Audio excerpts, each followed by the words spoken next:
Good morning and happy Friday. It is TGIF and it is a beautiful day here in North Carolina. And for you who don't know who I am, hi, my name is Christine Kingston and I'm a grateful 3-year recovering addict.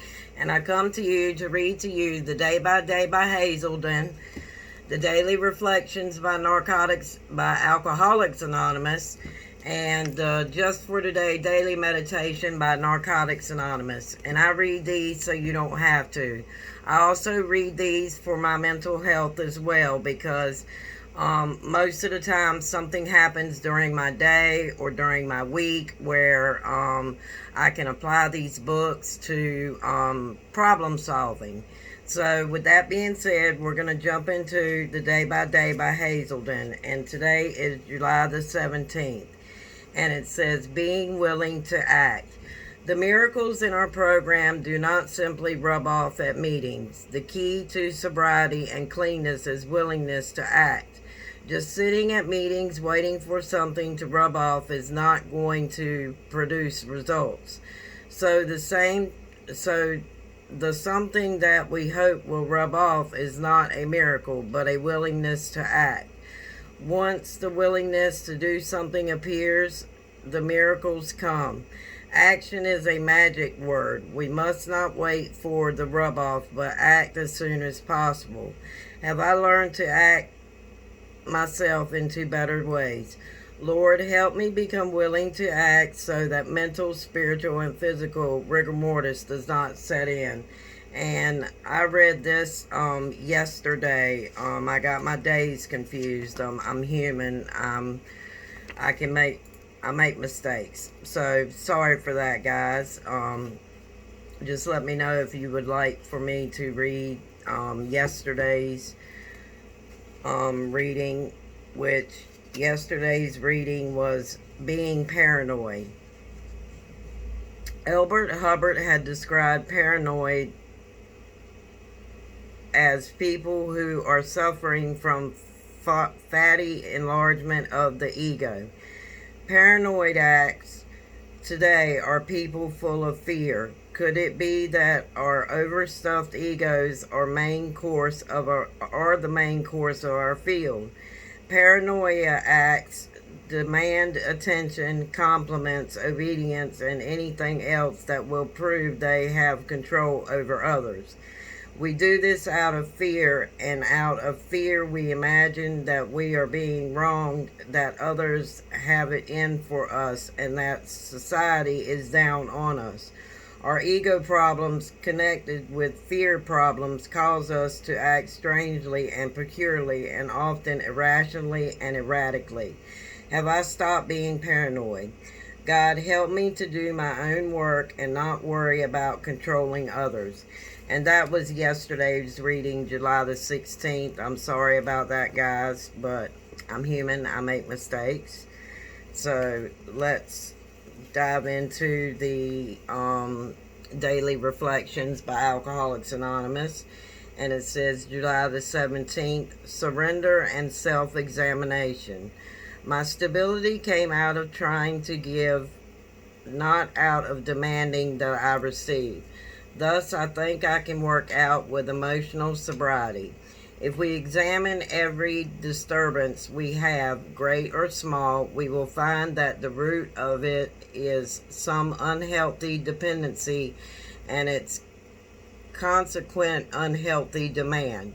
Let us, with God's help, continually surrender these hobbling demands. Then we can be set free and live and love. We may then be able to 12th step ourselves and others into emotional sobriety. The Language of the Heart, page 238, and that's out of the Big Blue Book of Alcoholics Anonymous. Years of dependency in alcohol as a chemical mood changer deprived me of the capability to interact emotionally with my fellows. I thought I had to be self-sufficient, self-reliant, and self-motivated in a world of unreliable people.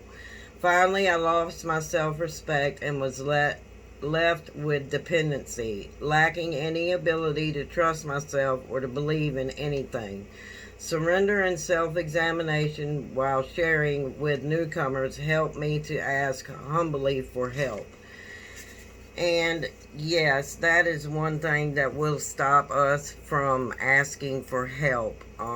We are not the type of people who like to ask for help. We think that we have it all mapped out, and we really don't. And with that being said, I'm going to read from the Just for Today Daily Meditation by Narcotics Anonymous. And it says, using dreams.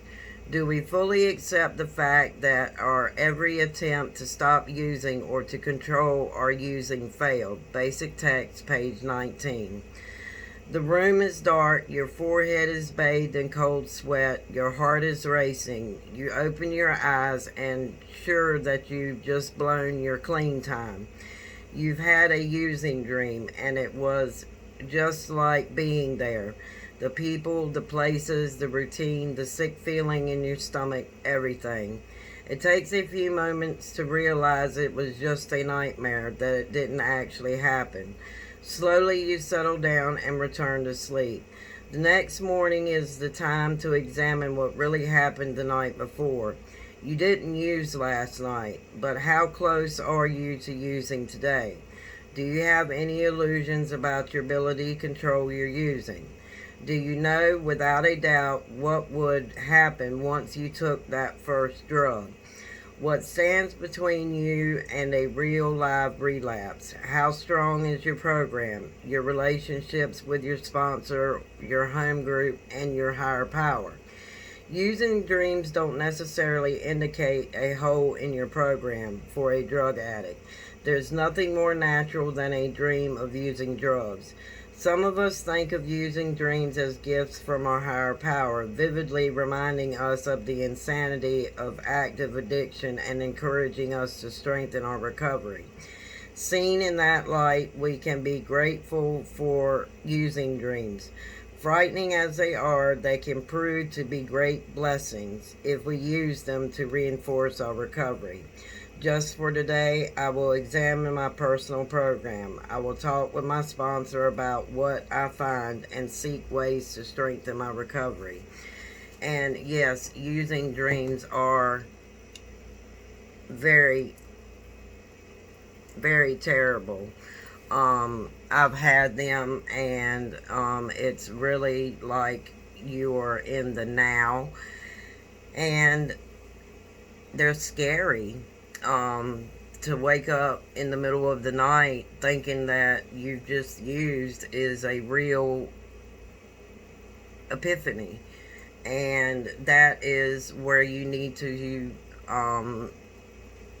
analyze your dream and know that you did not use. And with that being said, I will close with the serenity prayer. God, grant us the serenity to accept the things that we cannot change, the courage to change the things that we can, and the wisdom to know the difference, just for today. And remember, guys, this is not the only thing I do. I do unboxings of numerous subscription boxes, and I have face mask Saturday at 8 p.m. Eastern Standard Time, and I have giveaways on my channel. I'm going to be having a 200 subscriber giveaway.